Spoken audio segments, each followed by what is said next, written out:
अभी आगे का कार्यक्रम शेष है। अभी गीता जी का प्रवचन होगा।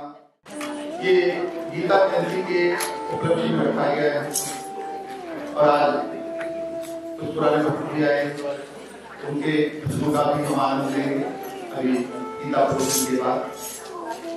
तो समय का सदुपयोग करते हुए, जैसे आपने भगवान सत्यनारायण की कथा के सार तत्व को सुना, मूल तत्व को निचोड़, वैसे ही श्रीमद् भगवद गीता जी के जो 18 अध्याय हैं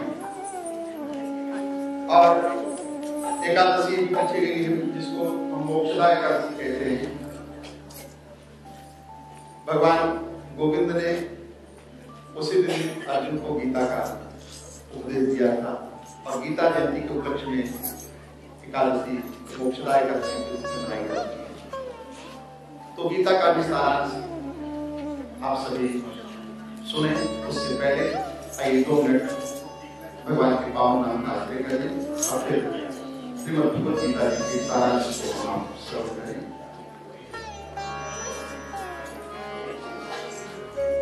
राधे गोविंद भज राधे गोविंद, राधे गोविंद भज राधे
Thank you.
बचाए रहो,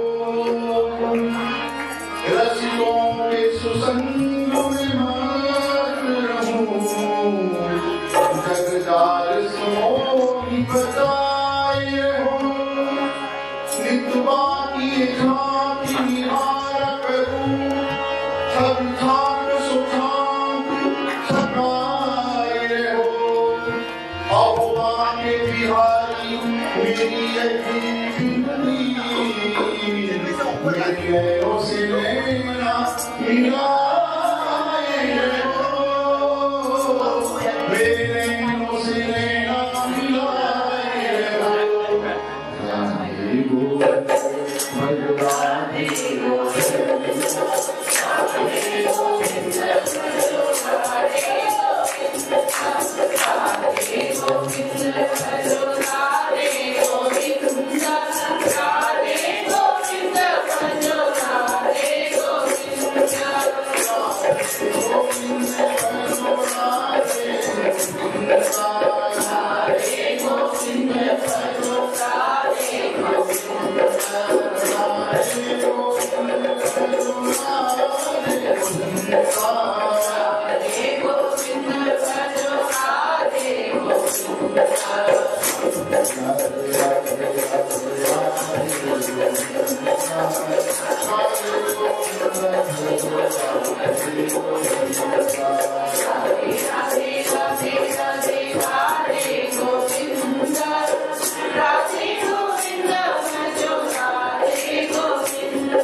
भगवान गोविंद के चरणों में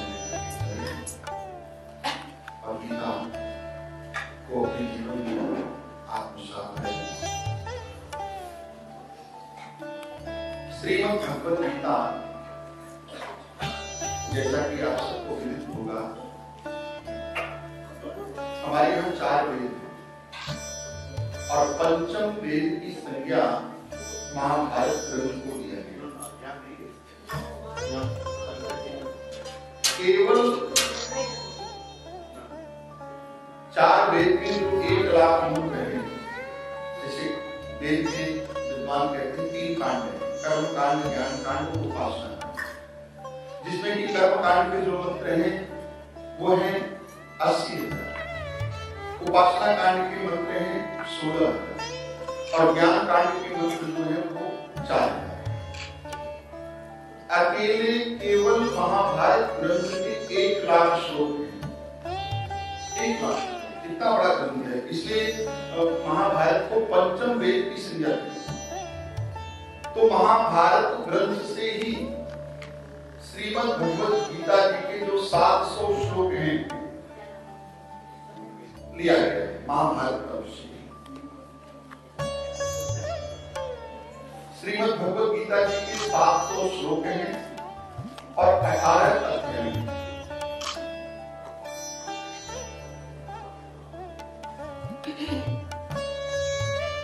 अगर हमारे जितने भी ग्रंथ हैं उन ग्रंथों पर महापुरुषों ने अपनी अपनी टीकाएं की हैं, अपने अपने भाव प्रस्तुत किए हैं, लिखे, लेकिन सबसे ज्यादा टीका अगर किसी पर किया गया है, किसी ग्रंथ पर, तो वो श्रीमद् भगवद गीता है। और मैं सत्य कहूं, अगर गीता जी को हम अपने आप में जीवन में आत्मसात कर लें तो जीवन जीने की कला आ जाएगी। भगवान ने जैसे अपने जीवन काल में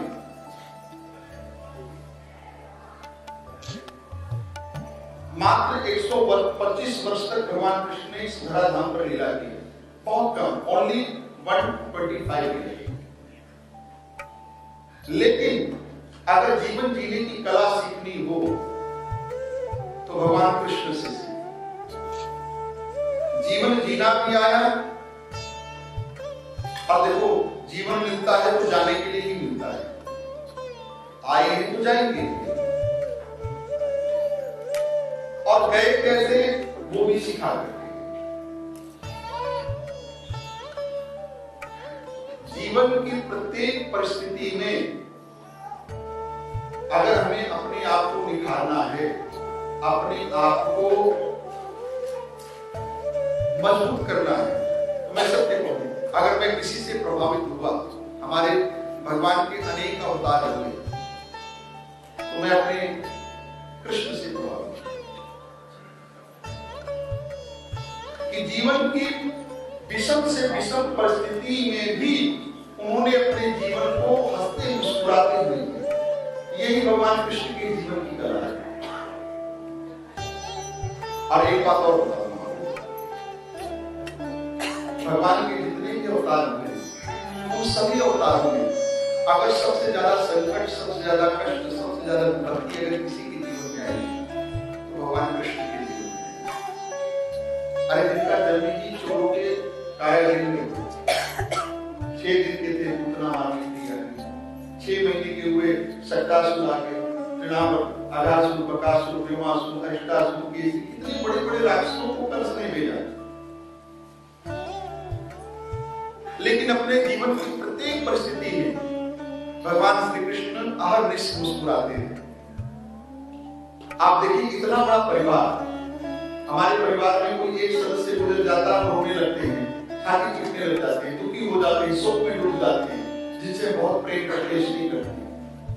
लेकिन जब जाने का समय आया, आप सोचिए 16,108 रानियां और प्रत्येक के 5-5, 10 पुत्र, कितनी बड़ी संख्या भगवान कृष्ण के परिवार की ही थी। लेकिन जब समेटने का समय आया तो भी हंसते मुस्कुराते हुए समेट लिए, दुखी नहीं हुए। यही तो भगवान कृष्ण के जीवन की कला है। श्रीमद् भागवत जी के प्रथम श्लोक को आप सभी को याद भी होगा, कथा में बार बार सुनते भी हैं। सच्चिदानंद रूपाय विश्व प्रत्यादि हेतवे तापत्रय विनाशाय श्री कृष्णाय वयम्। आप देखिए इसमें भगवान ने अपने जीवन की कला को थोड़ा सा बताया। वो सत्य है, चित्त है, आनंद है, वही संसार को बनाते हैं, वही पालन करते हैं, वही समेटते हैं। जीवन के जो त्रिताप है, आदि दैविक, आदि भौतिक और आध्यात्मिक जो त्रिविध ताप है, वही ताप का भी प्रशमन करते हैं। लेकिन सबसे महत्वपूर्ण बात वो है जो इस श्लोक का सार है, मैं आपको बताऊं। आप देखिए वो बनाते हैं तो भी प्रसन्न रहते हैं, वो पालन करते हैं तो भी प्रसन्न रहते हैं, और जब अपने में समेटते हैं, संहार करते हैं तो भी प्रसन्न रहते हैं। यही कला है कृष्ण की। हम आप कोई घर बनाएंगे तो घर बनाते समय बड़ी प्रसन्नता होती है। हमारी कोठी, हमारा बंगला तैयार हो गया और फिर बड़े भाव से हम उसमें गृह प्रवेश भी करते हैं, रहते हैं। परमात्मा ना करिए ऐसा ना हो, लेकिन वही घर एक दिन बिखर जाए, टूट जाए, तो क्या प्रसन्न रहोगे? क्या हम प्रसन्न रहेंगे? हम दुखी हो जाएंगे, शोक में डूब जाएंगे कि देखो हमने अपने जीवन की सारी पूंजी लगा दी, मेहनत करके तिनका जोड़ करके हमने मकान बनाया और आज हमारा मकान ध्वस्त हो गया, हम दुखी हो जाएंगे। लेकिन आप देखिए भगवान बनाते हैं तो भी प्रसन्न रहते हैं, पालन करते हैं तो भी प्रसन्न रहते हैं, और जब सबको अपने में समेट देते हैं तो भी प्रसन्न रहते हैं। यही उनके जीवन की एक कला है। और यही कला भगवान ने गीता में अर्जुन को, जो अर्जुन युद्ध से विमुख हो चुका था, अपने परिवार को, अपने परिवारों को, बंधु बांधवों को देख करके अर्जुन युद्ध से विमुख हो रहा था। अर्जुन कहता है नहीं केशव, मैं युद्ध नहीं करूंगा, ये सभी मेरे अपने हैं, जिनकी गोदी में मैं खेला पड़ा हुआ, जिनकी छोट छत्र छाया में रहा, जिन गुरुदेव के हाथों से मैंने शस्त्र विद्या ग्रहण किया, ये सभी मेरे आंखों के सामने खड़े हैं, मैं युद्ध करूंगा? नहीं, हे केशव, हे कृष्ण, मैं युद्ध नहीं करूंगा, मैं नरक में जाऊंगा। अर्जुन युद्ध से विरक्त हो चुका, और उस जीवन की विषम परिस्थिति में भगवान ने अर्जुन को गीता का साथ दिया। लेकिन उससे पूर्व अर्जुन ने अपने आप को समर्पित किया। अर्जुन कहता है कृष्ण से, हे केशव, हे कृष्ण, मैं आपका शिष्य हूं, मुझे आप शिष्य रूप में स्वीकार कीजिए, आप मेरे गुरुदेव हैं, मेरा मार्गदर्शन कीजिए। और एक बात और आपको, अर्जुन को एक बहाना था। वास्तव में गीता का आत्मसात भगवान ने हनुमान जी को कराया। किसको कराया? बोलो ना। अब आप लोग के हनुमान जी को कैसे कराया? हाँ, सत्य कह रहा हूं, ये ग्रंथ के आधार पे कह रहा हूं, संतों के मुख से मैंने ये कथा सुनी है और बड़ी प्यारी कथा है। उस कथा को समझ लो तो बात समझ में आ जाएगी। जैसे देखो, परमात्मा को जब कोई कार्य कराना होता है तो किसी को निमित्त बनाते हैं। अब जैसे देखो, आपका ये मॉन्ट्रियल वीडियो में ये हिंदू मंदिर बना है, भगवान ने निमित्त किसको बनाया? वैसे तो और भी लोग हैं, लेकिन मैं जहां तक समझता हूं कि निमित्त सुभाष खन्ना जी को बनाया। लेकिन ऐसा नहीं कि सुभाष खन्ना जी को बनाया तो वही मंदिर के मालिक बन गए, नहीं। मंदिर आप सबका है, मंदिर आपके सबके सहयोग से बना है, लेकिन भगवान ने उनको निमित्त बनाया। और मैंने देखा कि वो मंदिर के प्रति ऐसे समर्पित हैं, कहां से कैसे धन एकत्रित करना है मंदिर में। के आप देखो, इतना बड़ा मंदिर आपका तैयार हो गया, पूरे मॉन्ट्रियल का आपका सबसे बड़ा मंदिर है हिंदू मंदिर। और अभी हाल जो बनकर के तैयार हुआ है, आगे आप लोग को शादी विवाह कोई फंक्शन करना है तो आप निसंकोच कहीं भी, आपको होटल में रेस्टोरेंट में करने की जरूरत नहीं है, आप हॉल में कर सकते हो। इतना बड़ा हॉल तैयार हो गया। सारी कहने का भाव है कि परमात्मा को कोई कार्य कराना होता है, वो कार्य पूरे समाज के लिए होता है, सबके कल्याण के लिए होता है, लेकिन भगवान चुनते किसी एक को, निमित्त एक को बनाते हैं। अब वो नहीं कि वो एक निमित्त बन गया तो हम सोचे कि नहीं उससे हम द्वेष करने लग जाए या जल करने लग जाए, नहीं। आप ये कहो कि भगवान ने उनको निमित्त बनाया है और उनके हाथों से अच्छा काम करवा रहे हैं। वो आपको भी बना सकते हैं, कोई कार्य कराना होगा आपसे भी कर सकते हैं। सबको भगवान ने अपना अपना कार्य सौंपा। तो अर्जुन को एक बहाना था, वास्तव में कथा तो भगवान को, हनुमान जी को सुनाना था। एक बार क्या हुआ, एक बार की घटना, एक दिन भगवान कृष्ण ने अर्जुन से कहा कि अर्जुन, तुम जाकर के मेरे लिए पूजा के लिए पुष्प लेकर फूल लेकर। तो अर्जुन भगवान के पूजन के लिए फूल चयन करने के लिए चले और पहुंचे उस स्थान पर जहां पर कदली का वन था और पुष्प का सुंदर बगीचा। जैसे ही अंदर प्रवेश किया और बगीचा के अंदर प्रवेश करके पुष्प चयन करने लगे, और उसी बगीचे में कदली के वन में श्री हनुमान जी महाराज विराजमान थे। मन में हनुमत राम बसाए, अर्जुन को श्याम सुभाए, दोनों योद्धा हैं कुल समान। जैसे ही अर्जुन ने फूल तोड़ना प्रारंभ किया, हनुमान जी की दृष्टि अर्जुन के ऊपर पड़ी और अर्जुन को आवाज दिया, अरे सुनो सुनो, क्या कर रहे हो? अर्जुन ने पीछे मुड़कर देखा तो हनुमान जी विराजमान। तो अर्जुन ने कहा, मैं पुष्प चयन कर रहा हूँ, पुष्प तोड़ रहा हूँ। तो हनुमान जी ने कहा, किसके लिए? बोले भगवान के लिए। बोले कौन से भगवान? बोले भगवान कृष्ण के लिए। अच्छा, लेकिन तुमको मालूम है ये बगीचा किसका है? अर्जुन ने कहा, किसका है? बोले ये बगीचा हमारे राम जी का है और यहाँ पग पग पे मर्यादा चलती है। अरे पुष्प तोड़ना है तो पूछ करके तोड़ सकते हो। अर्जुन ने कहा, फूल तो तोड़ रहा हूं। बोले तोड़ो, मना नहीं कर रहे, लेकिन पूछना चाहिए। जो किसी की और वस्तु है, अगर उसको लेना है तो पहले उससे पूछना पड़ेगा कि हम ले सकते हैं कि नहीं ले सकते। बगीचा किसी का और है और तुम आकर के फूल को तोड़ने लगे। बोले भगवान के लिए ले रहा था तो क्या हो गया? तो हनुमान जी ने नोट किया। हनुमान जी ने कहा, ठीक है भाई, जब जिनके भगवान ही चोर है तो उनका भक्त चोर क्यों नहीं होगा? हम जानते हैं आपके राम जी को। अर्जुन ने कहा हम जानते हैं आपके राम जी को, समुद्र पार करना था, बंदरों से कितनी मेहनत करवाई, पत्थर पहाड़ खुलवाए, तब जाकर के समुद्र पे पुल का निर्माण हुआ। अब ये बात ऐसी कि अर्जुन ने कही हनुमान जी कोई बात नहीं। हनुमान जी ने कहा जानते भी हो उस पुल पर से राम जी के मंदिर गए थे, कोई साधारण पुल नहीं था। अर्जुन ने कहा मैं तो अपनी बाणों से ऐसा पुल तैयार कर दूं कि आप देखते रह जाओ। हनुमान जी ने कहा तुम बाणों से पुल तैयार कर दोगे, लेकिन जानते हो वो पुल तैयार तो करोगे, लेकिन जैसे ही उस पुल पे मैं चढ़ूंगा पुल ध्वस्त हो जाएगा। अर्जुन ने कहा कैसी बात करते हो? हनुमान जी ने कहा हाँ, उस पुल पे से राम जी के मंदिर गए थे, कुछ साधारण मंदिर नहीं गए। अब दोनों भक्तों में ठहर गए। अर्जुन ने कहा मैं पुल तैयार करूंगा और आप उस पुल को पार करो, अगर वो पुल टूट जाएगा तो मैं संकल्प करता हूं कि मैं इसका समाधि ले लूंगा, मैं भस्म कर लूंगा अग्नि में अपने आप को। उसी समय अर्जुन ने अपने तर्कस से बाण निकाले और बाण निकाल करके मंत्र का आवाहन करके बाण को अपने धनुष पे अभिषिक्त किया।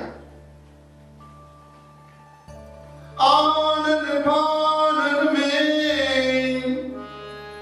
बाण की वर्षा की अर्जुन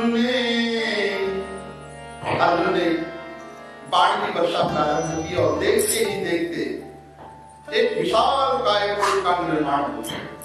सुंदर पुल बनकर के तैयार हो गया और जैसे ही पुल का निर्माण हुआ हनुमान जी ने कहा ये राम जी का बंदर भी पुल पर जाने के लिए तैयार है। और उसी समय देखते ही देखते कनक भूधराकार शरीर, विशाल काय,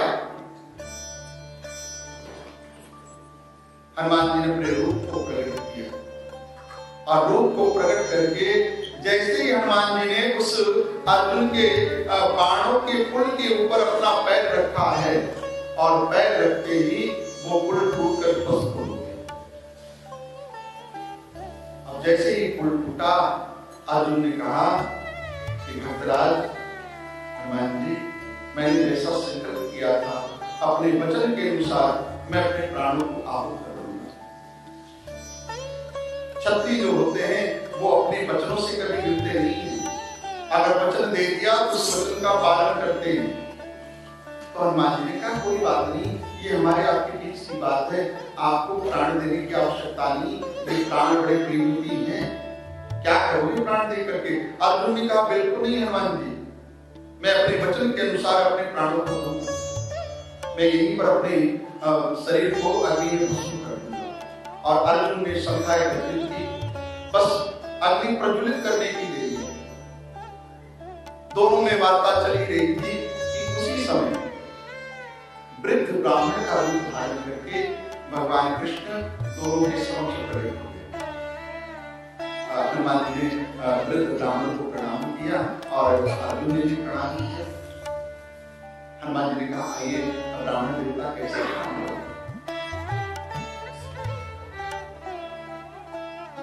तो वृद्ध ब्राह्मण का रूप धारण किए हुए भगवान ने कहा भक्तराज हमें भूख बहुत जोर से लगी है, तो क्या कुछ भोजन प्रसादी पानी नहीं मिल जाएगा? अर्जुन ने देखा भगवान की तरफ और देखते हुए कहा कि ब्राह्मण देवता तो बनाने भोजन कराने वाला ही जा रहा है, भोजन कहां से मिलेगा? तो भगवान ने अर्जुन से पूछा क्या हुआ भक्तराज बताओ तो सही। अर्जुन ने सारी कथा बता दी, सारी वार्ताओं को बता दिया। अब अर्जुन ने कहा बताओ मैं क्या करूं, मैंने संकल्प किया था कि अगर पुल टूट जाएगा तो मैं अपने प्राणों को आहुत कर लूंगा, तो वचन के अनुसार मुझे प्राण देना चाहिए नहीं देना चाहिए? तो वृद्ध ब्राह्मण देवता ने कहा भक्तराज बिल्कुल वचन के अनुसार आपको प्राण देना ही चाहिए।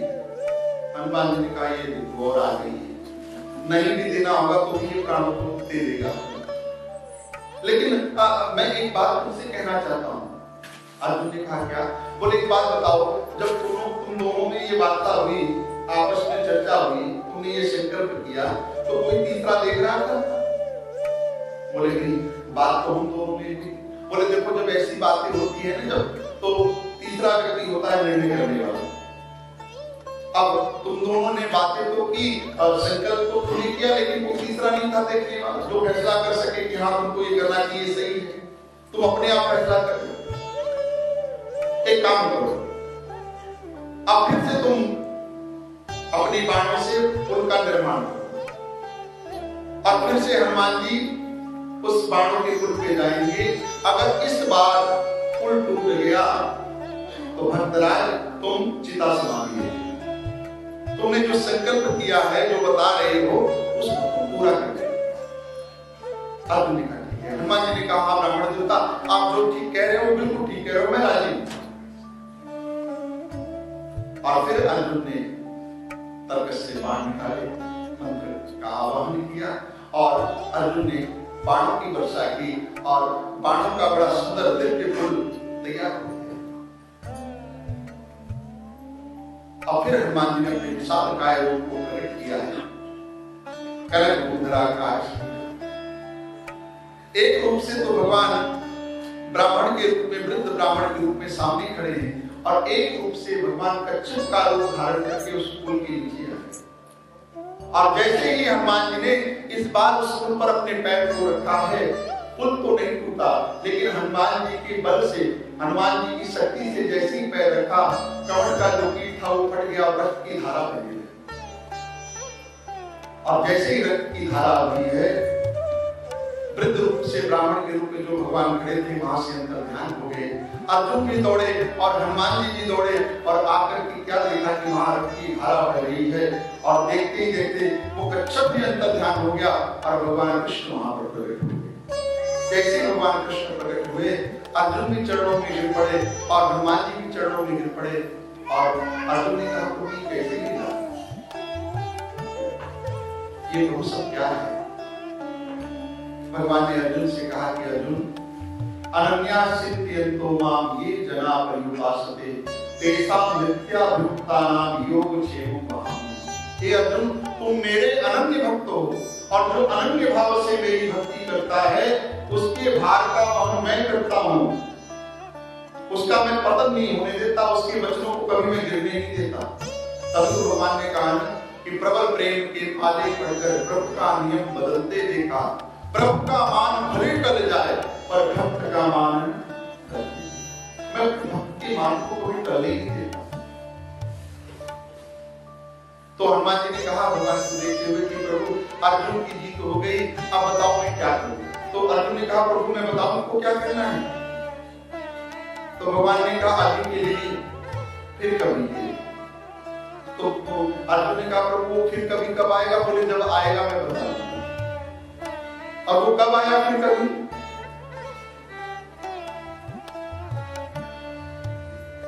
पांडव युद्ध नहीं चाहते थे, पांडव युद्ध के पक्ष में नहीं थे। पूरा प्रयास किया कि युद्ध ना हो, उनको आधा राज्य मिल जाए, और इवन आधा राज्य भी नहीं चाहिए, वो तो 5 गांव पे राज्य हो गए थे कि अगर ये 5 गांव दे दे तो हम युद्ध नहीं करेंगे। और इसके लिए भगवान को पांडवों ने शांति दूत बना करके भेजा। लेकिन भगवान की शांति वार्ता को भी दुर्योधन ने ठुकरा दिया और परिणाम ये हुआ कि अब युद्ध अवश्यमेव भावी हो गया, युद्ध होगा ही होगा।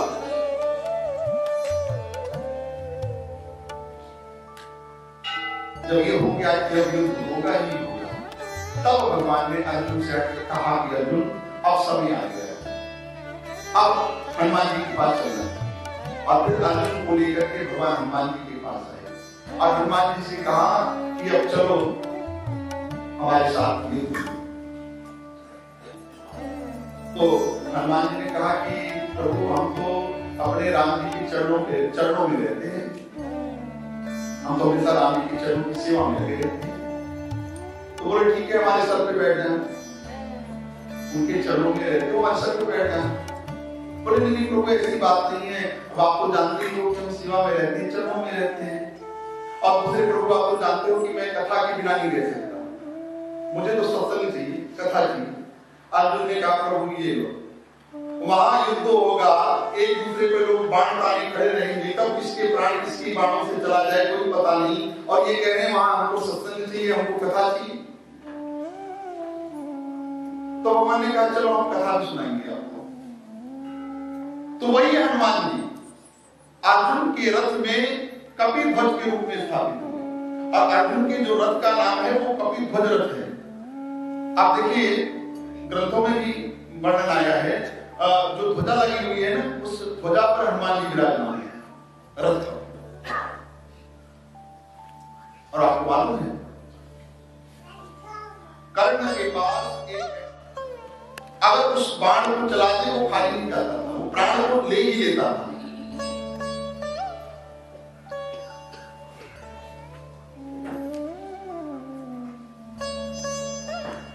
और कहते हैं कि खांडव प्रदेश का जब निर्माण कर रहे थे तो नागों को वहां पर पांडवों ने जला करके अर्जुन ने भस्म कर दिया था। तो वो नाग बदला लेने के लिए बाण के रूप में कर्ण के तर्कस में था और वो अर्जुन से बदला लेना चाहता था।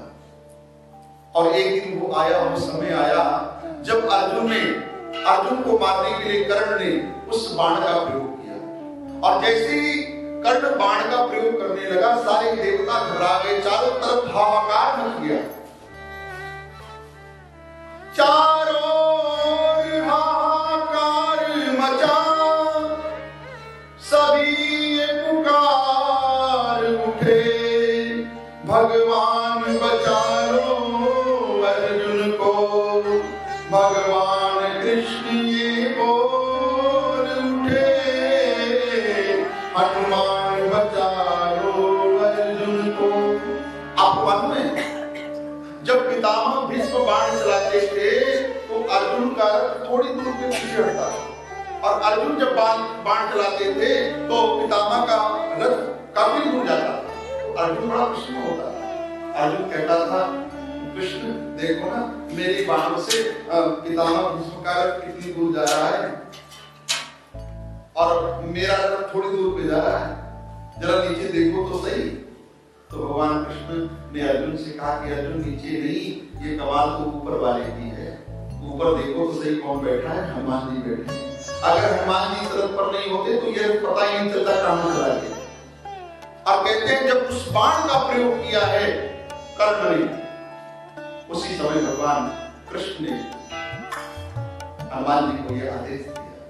और हनुमान जी जैसे रामावतार में भगवान श्री राम और लक्ष्मण को लेकर के पाताल लोक में चले गए थे, वैसे ही उस रथ को लेकर के हनुमान जी अपने बल से अपनी शक्ति से पृथ्वी के नीचे घिसाकर पाताल लोक में लेकर के चले, और वो बाण जो है खाली चल गया, उसका कोई बाण नहीं।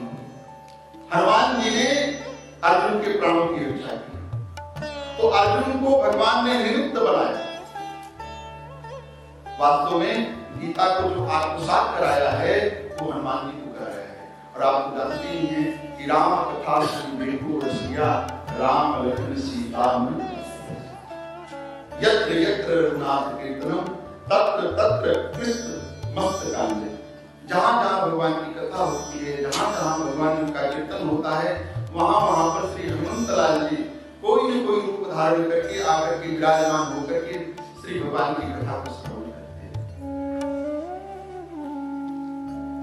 ये श्रीमद् भगवद गीता जो गीता का सार है वो यही है। अगर अनन्य भाव से हम भगवान के चरणों में समर्पित हो जाएंगे और अर्जुन की तरह, जैसे अर्जुन ने अपने जीवन के रथ को भगवान कृष्ण के समक्ष अर्पण कर दिया, साथ ही भगवान कृष्ण को बना लिया, वैसे ही हम अपने जीवन के रथ को अगर भगवान कृष्ण को अर्पण कर देंगे और भगवान को सारथी बना लेंगे तो अर्जुन की तरह हमारा आपका भी कल्याण हो जाएगा। और सारथी बनाने का भाव यही है। आप देखो जब हम रोड पे चलते हैं तो कितना देखना पड़ता है, आगे देखो, पीछे देखो, दाएं देखो, बाएं देखो। यहाँ तो फिर भी ठीक है, भारत में तो इतनी भीड़ रहती है कि बहुत ध्यान से सावधानी पूर्वक चलना पड़ता है। गाड़ी चला रहे हो तो भी सावधानी पूर्वक चलो, और अगर पैदल चल रहे हो तो भी सावधानी पूर्वक चलो। कब कहां से कौन पीछे से मार दे कोई पता नहीं। जैसे हम संसार में जब गति करते दाएं बाएं सब देखना पड़ता है, वैसे ही हमको घबराने की जरूरत नहीं है। हम तो बस अपने जीवन के रथ को भगवान को अर्पण कर दें और विश्वास रूपी टिकट लेकर के श्रद्धा की सीट पे बैठ जाए। जैसे आप बस में जब यात्रा करते हो तो बिल्कुल निर्भीक होकर के बैठते हो, क्योंकि जिम्मेदारी आपकी नहीं होती है, जिम्मेदारी किसकी होती है? ड्राइवर की। कहाँ ब्रेक लगना है, कैसे क्या करना है, कहाँ पे रुकना है, सब जिम्मेदारी उसकी होती है।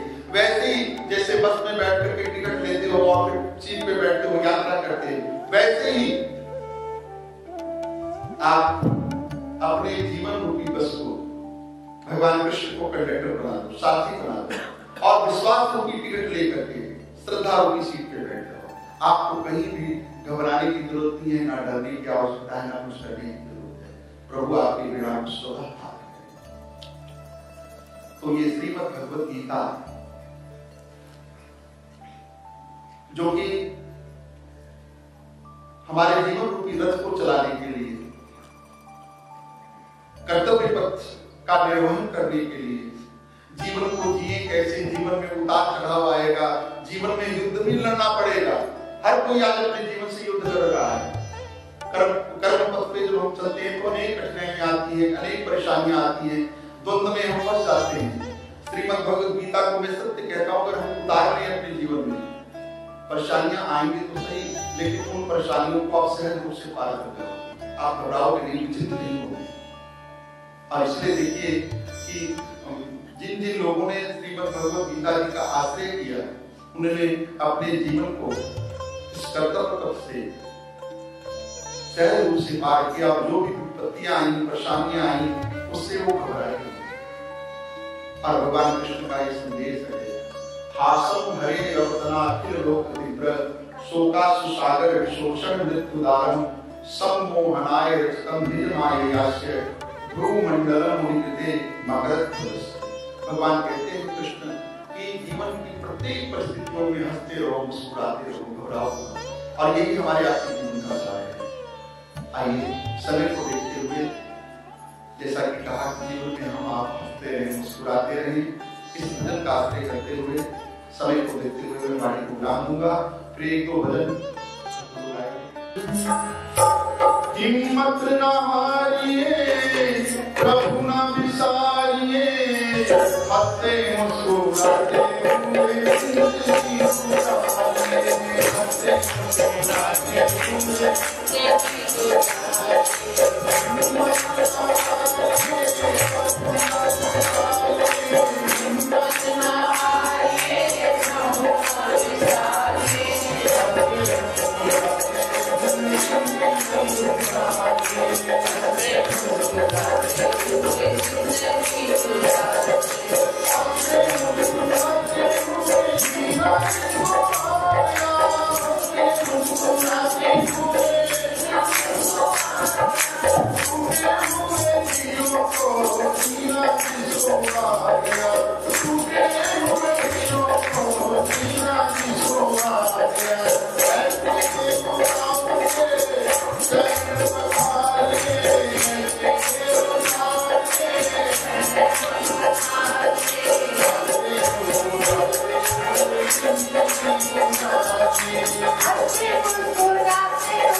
सेवा करने से दुनिया बढ़ती है, अब धन्यवाद करने से नजदीकियां बढ़ती है। कई लोगों की आदत होती बस गिले शिकवे में लगी रहती है। तो जीवन की प्रत्येक परिस्थिति में हम परमात्मा का धन्यवाद करें और ध्यान रखना, कोई कार्य जैसा आपने सोचा है बिल्कुल वैसे ना हो, हमारे अनुकूल ना हो करके हमारे प्रतिकूल हो, तो समझ लेना उसकी इच्छा है, वो नहीं करता, उसने भी हमारा इच्छा है। और जैसा हमने सोचा था बिल्कुल वैसे हो जाए, उसकी कृपा है। इसलिए गिले शिकवे करके अपना हाल ना बिगाड़ना, गिले शिकवे करके अपना हाल ना बिगाड़िए और प्राप्त हो आशीर्वाद अपने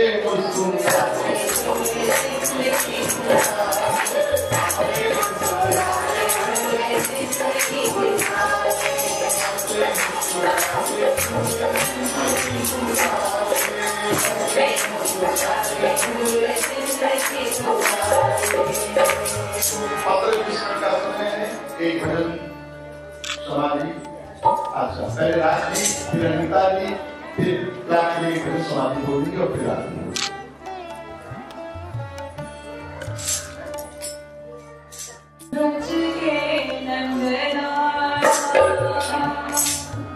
राधा जी के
Thank you.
Krishna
सबसे पहले मैं अपने मंदिर के चेयरमैन मिस्टर सुभाष खन्ना जी से प्रार्थना करूंगा कि वो यहाँ पर आए और जो हमारी एक्सटेंशन हो रही है उसके बारे में आपको बताएंगे और साथ में ही विस्तार निधि के बारे में भी बताएंगे।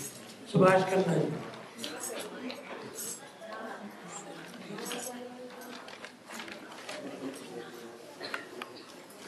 नमस्कार। सर्वप्रथम तो मैं अपने दोनों ब्राह्मण यानी ब्राह्मण सुबोध जी और धर्मपाल जी का बहुत धन्यवाद करता हूँ कि आज बहुत अच्छी पूजा करवाई धर्मपाल जी ने और सुबोध जी ने सत्यनारायण जी कथा का बहुत अच्छा विस्तार से वर्णन किया। संक्षिप्त में रहा। आप में से कितने लोगों को ये मालूम है, इस पीछे दो पिक्चर्स आ रही हैं तो volunteers, we need volunteers and I see a lot of young people here today.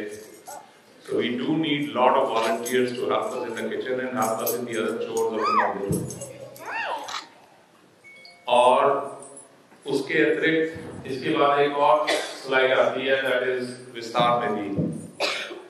So आप में से कितने लोगों को पता है कि विस्तार निधि क्या है? Please raise your hands to know. Okay. I would say still 2/3 of people don't know. तो मैं संक्षिप्त में बता रहा हूँ कि हमारे यहाँ मंदिर का लगभग 1 वर्ष पहले निर्माण शुरू हुआ।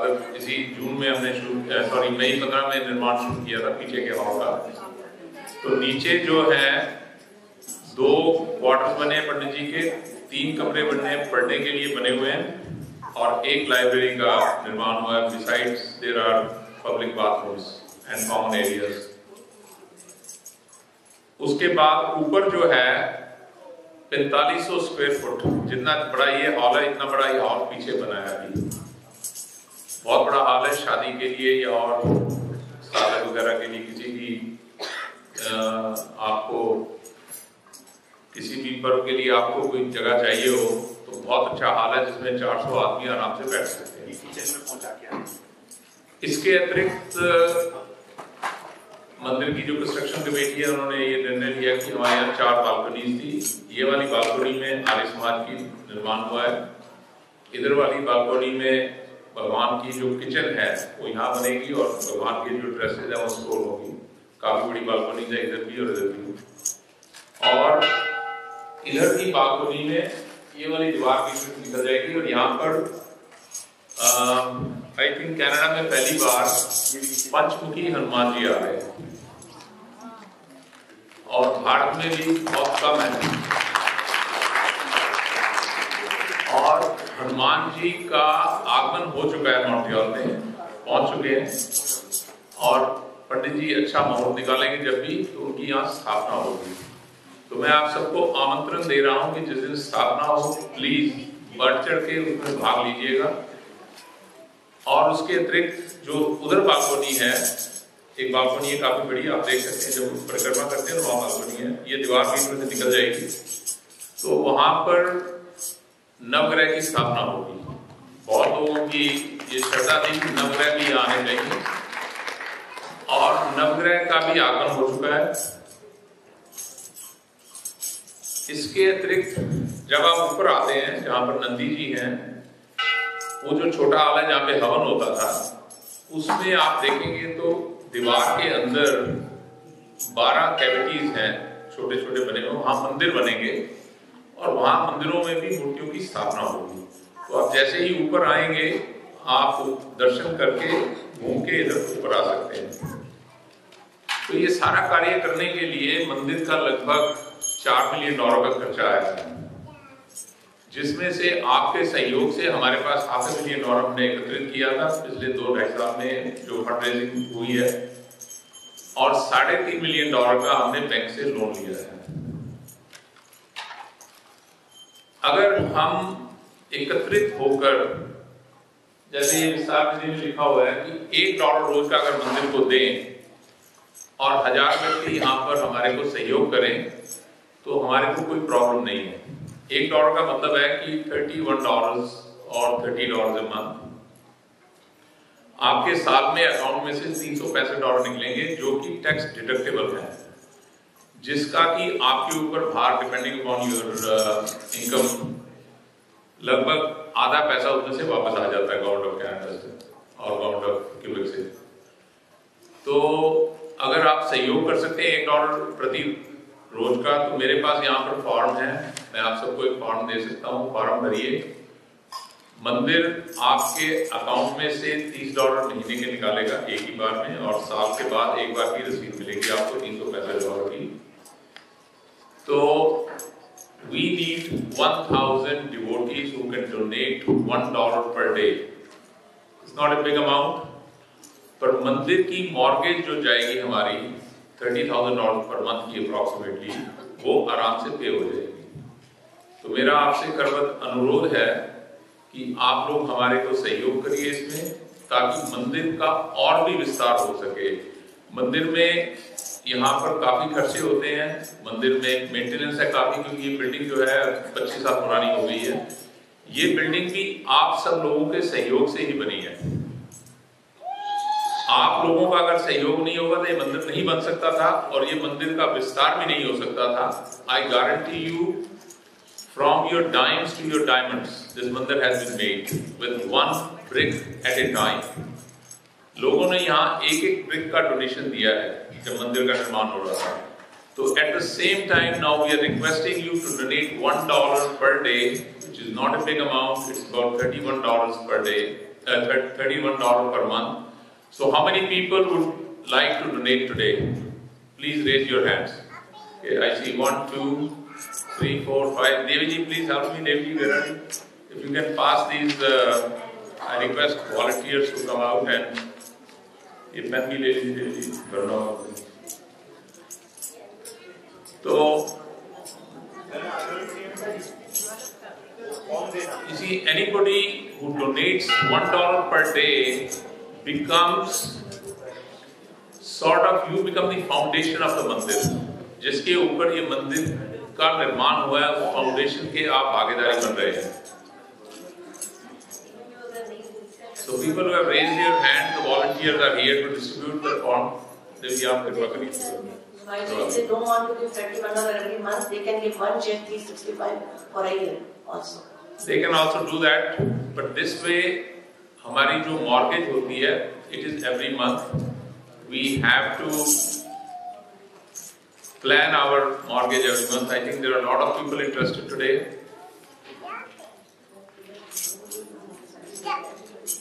It will tremendously help us, and I am glad to share with you that we have approximately over 100 people already, and we need 900 more. So we have done 10% of our work. But आपके सहयोग से, I think it's not a big amount. And anybody, if he feels he cannot afford it anymore, they can stop it anytime they want. That's my guarantee. You just have to call us to the mandir, give your name and your directions, and we'll follow it accordingly. Okay, जब भी आप form भरेंगे, if anybody needs any help, I can help them, or Devi is here, or any volunteer of the mandir can help. Devi, there is somebody in the back. तो इसमें क्या है कि we need one void check or your banking information, what your account number is. If you don't have a bank account, you can give your MasterCard or Visa. We accept that also. Anybody who wants to put it on his ATM card, they can do that also. It's fairly easy.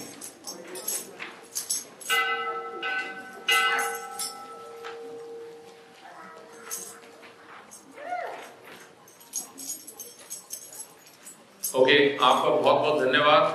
और मैं आपसे एक last request करना चाहता हूँ कि जितने लोगों ने आज डोनेट किया है, please bring your friends, encourage them to donate also. If we encourage 1 or 2 other friends, then if there are 20 people donating today, then we will have 40 more. Please help us. Thank you very much. आज का प्रीति भोज sponsor किया mister सहगाब Saxena और उनकी family ने. मैं माँ भगवती से प्रार्थना करता हूँ, जिस भी मनोकामना से उन्होंने आज का ये प्रीति भोज रखा है, माता रानी उनकी मनोकामना पूरी करे और उनके घर में बहुत बहुत खुशियाँ हैं. अगले सप्ताह का प्रीति भोज रवि कुमार और उनके ग्रुप की तरफ से है, तो आप सब लोगों को इनवाइट किया है. वेडनेसडे जनवरी 1, 2025 को न्यू ईयर यहाँ पे पूजा और उसके बाद अभिषेक होगा गणपति जी का, बालाजी का, और साथ ही में शिव जी का अभिषेक होगा. यहाँ पर भजन कीर्तन का प्रोग्राम बड़ा सुंदर होगा. 9 बजे से शुरू होगा और 1:30 बजे तक चलेगा. और उस दिन का जो प्रीति भोज स्पॉन्सर किया है मिस्टर शेंगर और उनकी फैमिली ने. हवन 11 बजे से लेकर और 1 बजे तक हवन भी होगा यहाँ पर. तो आप आएँ और हवन के लिए जो जिसने स्पॉन्सर होना है वो हमारे यहाँ पर स्वाति जी, उनसे आप संपर्क कर सकते हैं. विस्तार निधि का आपको सुभाष जी ने अभी विस्तार को आपको बता दिया है, तो प्लीज उसमें अपना पूरा सहयोग दें.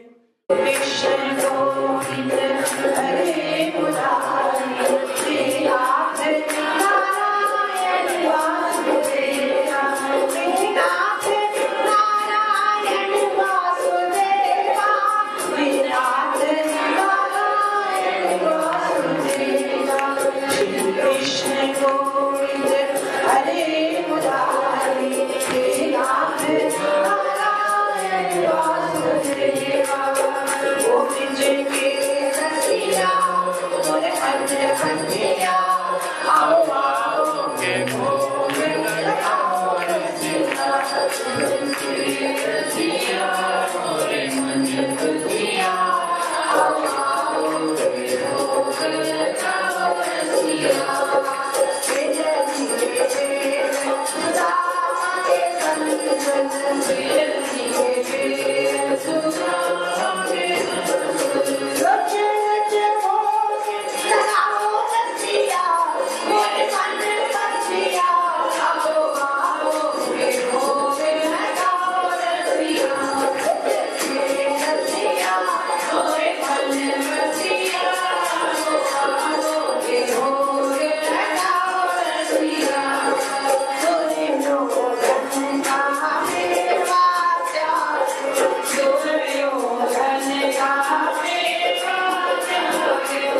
Shiva.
शांति विश्वे शांति ब्रह्म शांति सर्वगम शांति शांति देव शांति श्यामा शांति देवी ओम शांति शांति शांति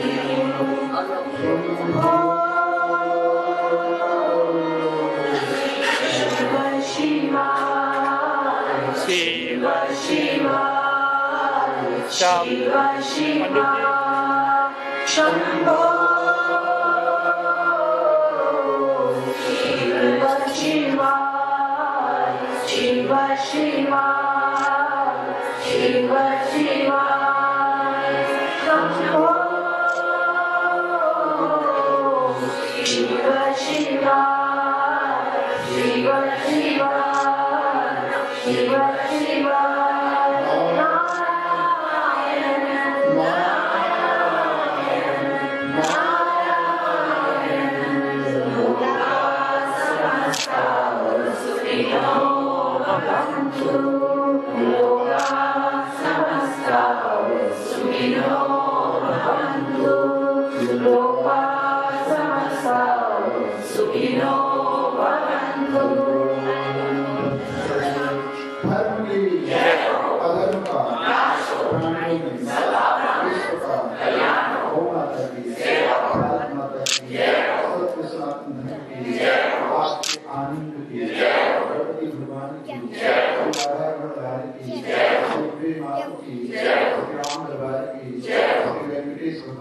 देवादिदेव महादेव की जय जय श्री राम जय श्री राम जय जय श्री राम पार्वती पते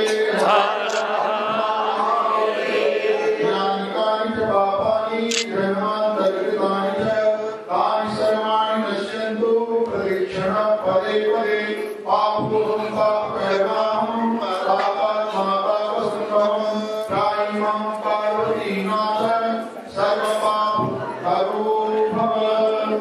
आप सभी प्रसाद लेकर के नीचे नगर प्रसाद की व्यवस्था है। कैसे हो अशोक जी, ठीक हो? क्या बात है, दर्शन हो गए।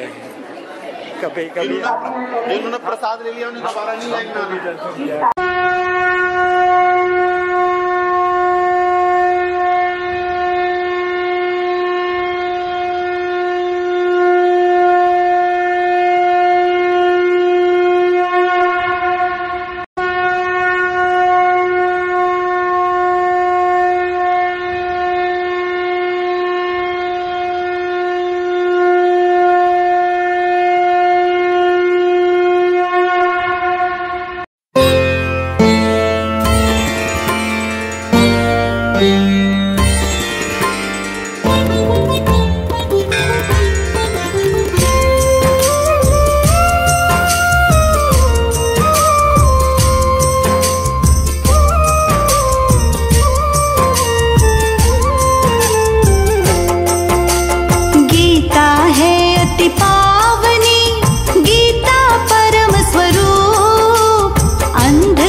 परम पिता का बोध हो, गीता भक्ति सार।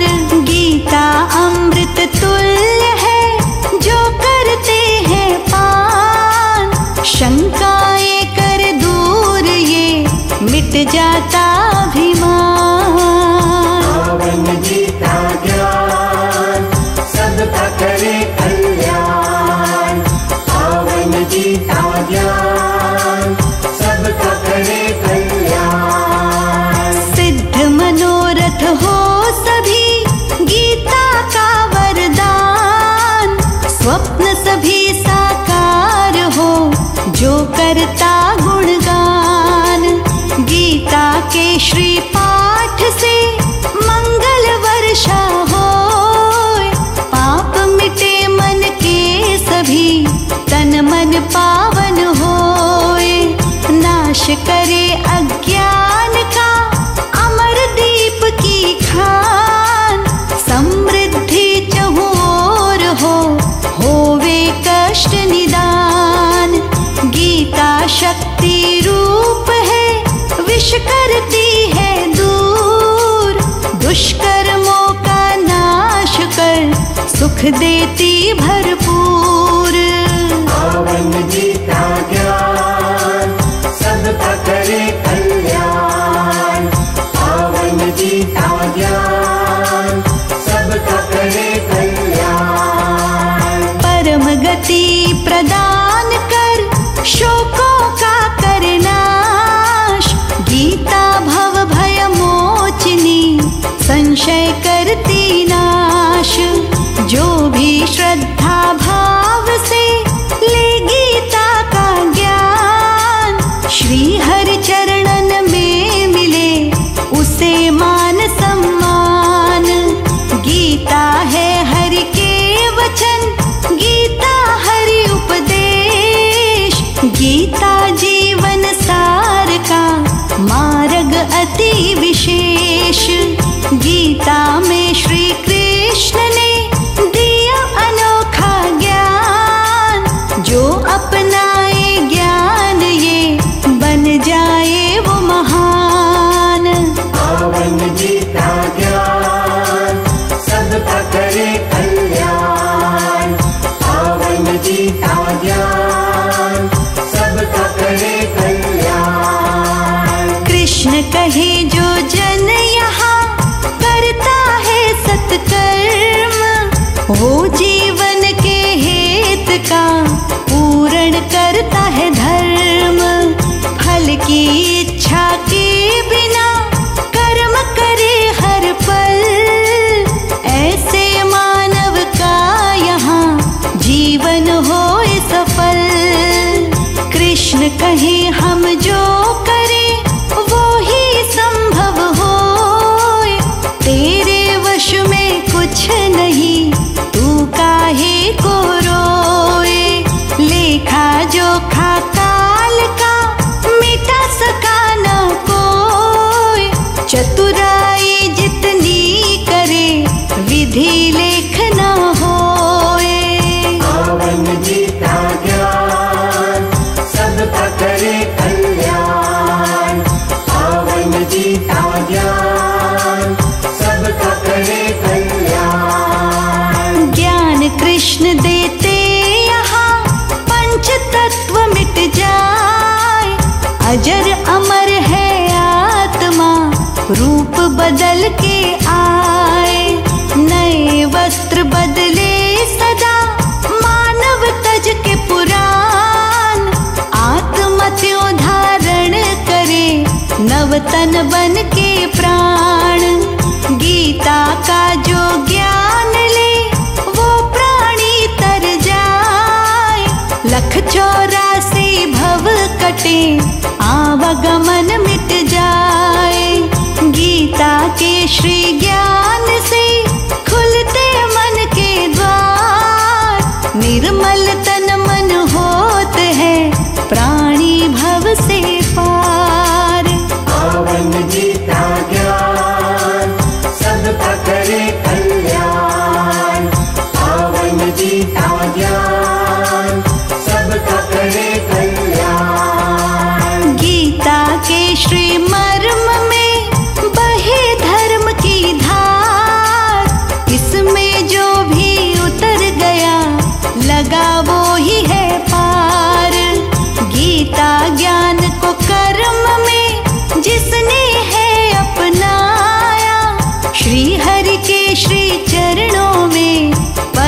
यह पद पाया।